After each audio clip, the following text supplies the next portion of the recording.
Lord of Mysteries 2, Circle-of-Inevitability. Chapter 143, Lie. Having briefly outlined the nature and territorial tendencies of malevolent spirits, the woman known as Magician continued. Though Susanna Mattis' power is on par with a Sequence 5, it's not impossible for you to handle her. You could use the dirk on Charlie and swap your fate of encountering the Monsurus ghost with his. After the Monsurus ghost kills Susanna Mattis, you can transfer the fate of encountering it back into the knife. Alright, that was a joke. This plan has far too many uncertainties. It's virtually impossible to pull off. Firstly, the Monsurus ghost might only kill those who come across it. Secondly, even if the Monsurus ghost does kill Susanna Mattis, you won't know. You wouldn't be able to change fate in time without affecting Charlie. Thirdly, Charlie shouldn't be an orphan. His parents and siblings might still be alive. No one knows if the Monsurus ghost will leave Trier to kill. Fourthly, the Monsurus ghost might not be able to kill Susanna Mattis.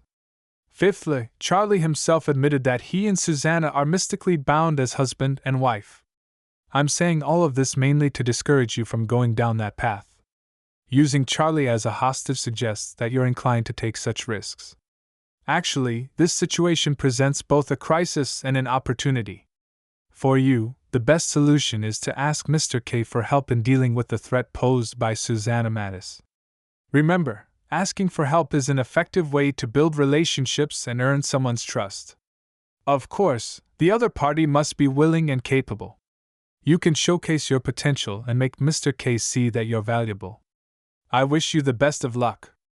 I hope you can quickly gain Mr. K's initial trust and join that organization. Lumien's initial reaction to the letter was that Madame Magician tended to ramble and digress. She seemed to enjoy finding lofty excuses and often entertained far-fetched notions bordering on absurdity. This contrasted sharply with Madame Hella's succinct and polished reply. This writing style must be Madame Magician's trademark. Lumien pursed his lips, summoned his spiritual energy, and ignited a flame, burning the paper in his hand. After reading the two letters, he discarded the idea of using fallen Mercury to resolve his issue with Susanna Mattis. Their fates had been entwined for more than just a brief moment. It couldn't be as simple as erasing the fate of encountering the Monsurus ghost. In comparison, seeking Mr. K's assistance was indeed an effective solution Lumien hadn't considered.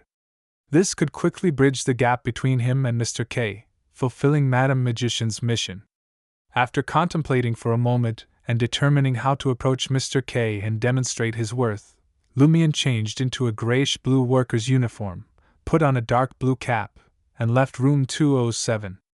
Upon reaching the ground floor, Lumien saw Charlie lingering near the entrance, wearing a linen shirt and black pants. "What are you up to?" he asked with a grin. Charlie forced a smile. "Seal, can you come with me to the pawn shop? I'll treat you to breakfast and lunch." The establishment's official name was Pawnbroker Shop or Pawn Shop Company. "To the pawn shop?" Lumien sidled up to Charlie and lowered his voice. "Are you all right?" Charlie glanced around and gave a bitter smile. "They said there's no problem this time. Susanna, that evil spirit, has been purified. Whether there's an issue or not, life has to go on." "Haha, I heard that from a hotel guest. Sounds pretty sophisticated, right? Anyway, for people like us, a day without work puts us on the brink of financial ruin. We'd soon be hungry again. I have to pawn the diamond necklace for cash. You know, only cash gives people a sense of security. Clothes and jewelry can't do that. Even food is lacking." At this point, Charlie's excitement grew.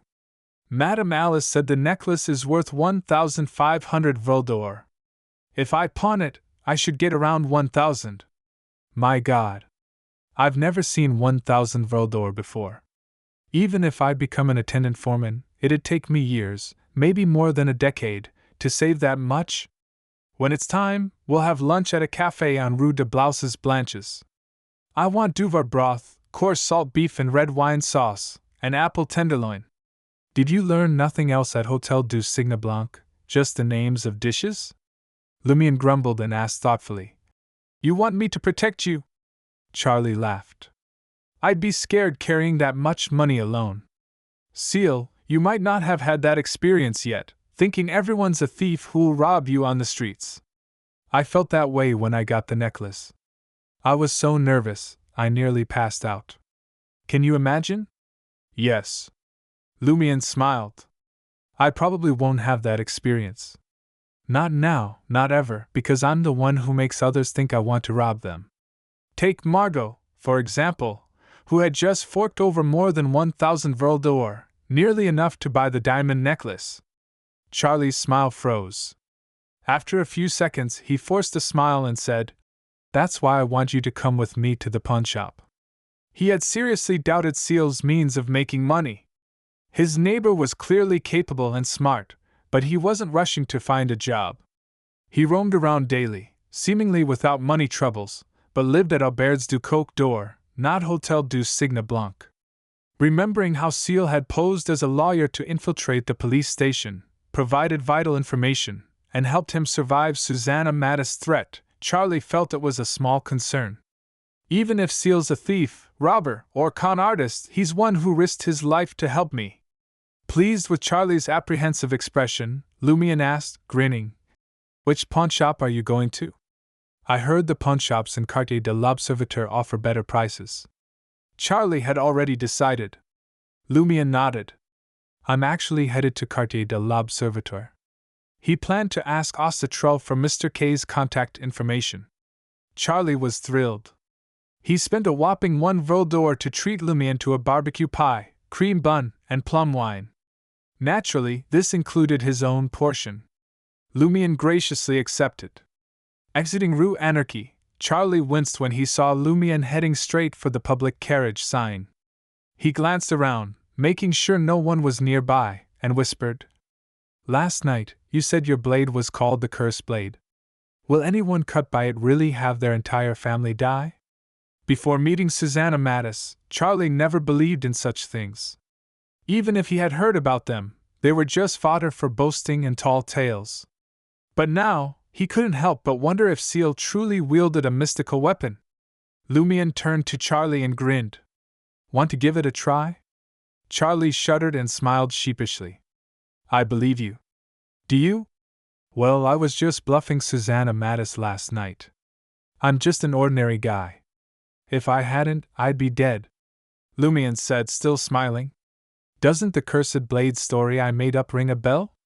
You've heard of the Montsour's ghost legend when that maniac was having his bout of clarity, right?" Charlie's eyes widened in realization. "That's it. It's a spin on the Montsour's ghost legend. Seal is a master of deception. An ordinary person managed to fool that malevolent spirit, Susanna Mattis, and saved our lives.